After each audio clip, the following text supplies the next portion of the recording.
আজকের এই ভিডিওতে আমরা ডিসকাস করব প্রিজার্ভেশন অফ টিম্বার।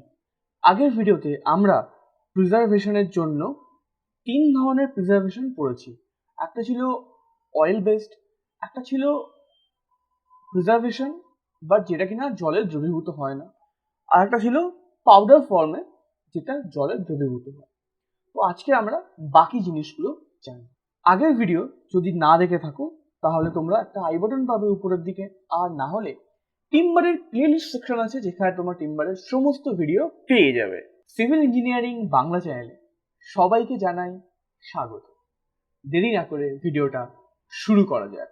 আজকের ভিডিওটা হলো আদার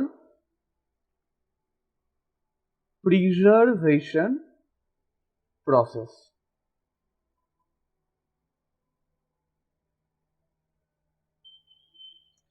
তো ফার্স্ট পড়ছে এই সারফেস অ্যাপ্লিকেশনটা করা হয় কিভাবে না, তিন রকম ভাবে করা যেতে পারে। আইদার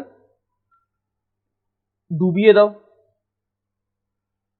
মধ্যে, মানে কাঠটাই ডুবিয়ে দাও প্রিজার্ভেশনের মধ্যে, না হলে পেইন্ট করে দাও, না হলে স্প্রে করে দাও। আচ্ছা, এবার গল্প হলো এইটাকে তোমাকে মিনিমাম 2 কোট করতে হবে। ককট করে 2 কোট। এই 2 কোট তুমি যখন স্প্রে করবে বা তুমি এটাকে যখন ব্রাশিং করবে বা এটাকে যখন ডিপিং করবে, এর মধ্যে যেন মিনিমাম গ্যাপ থাকে। কিরকম গ্যাপ থাকে? ফার্স্ট যে তুমি কোটটা করলে সেই কোটের পর পুরো যেন সোক হয়ে যায়, তারপর তুমি তোমার নেক্সট কোটটা তুমি করবে। আচ্ছা, এরপরের গল্প কি?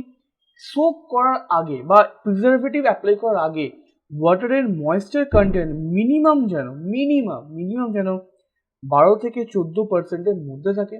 আর প্রিজার্ভেশন দেওয়া হয়ে যাওয়ার পর ময়েশ্চার কন্টেন্ট যেন বিলো 20 থেকে 30% থাকে।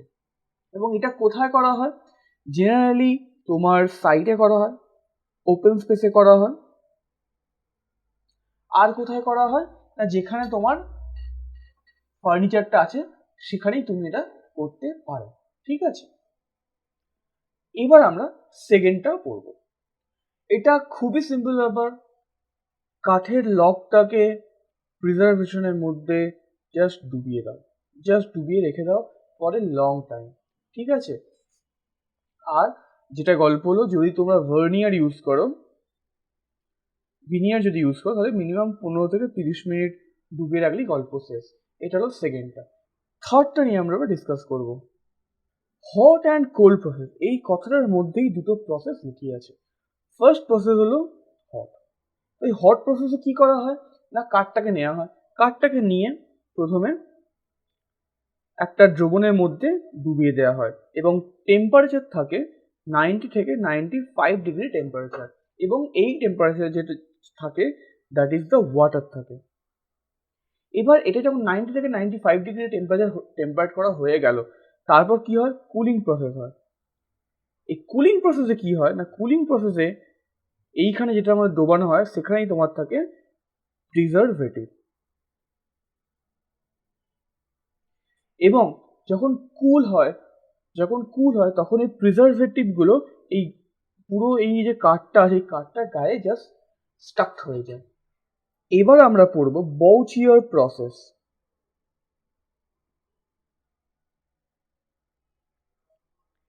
এটার গল্প কি? এটার আগে ছবিটা দেখো। এটার গল্প হলো এরকম একটা চেম্বার থাকে, ঠিক আছে? এই চেম্বার থেকে একটা এরকম নজেল থাকে, আর এইখানে থাকে তোমার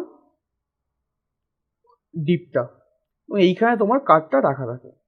এইখানে একটা এয়ার প্রেসার দেওয়া থাকে, যে কিনা এই প্রেসারটা দিয়ে এখান থেকে প্রিজারভেটিভটাকে স্প্রে করে বা পাস করায়।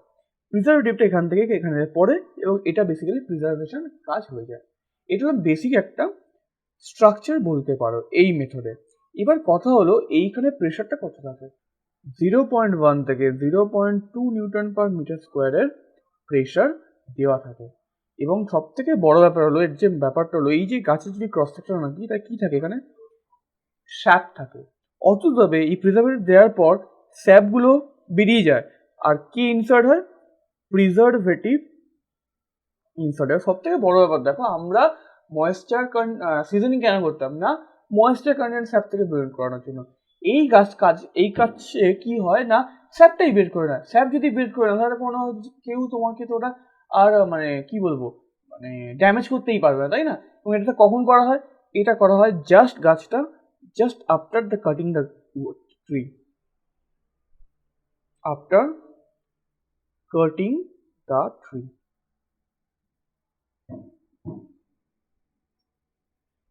যখনই গাছটা কাটবে তখনই কি হবে, গাছটার মানে ময়েশ্চার কন্টেন্ট ম্যাক্সিমাম থাকে, ওই সময় স্যাপটাকে বের করে নেওয়া হয়। এই প্রিজারভেটিভ সাথে বার করে নেয়, জায়গাটার উপর প্রিজারভেটিভ দিয়ে ফিল হয়ে যায়। সিম্পল ব্যাপার। এবার যেগুলো পড়বো সেখানে সবই প্রেশার দিয়ে কাজ হয়।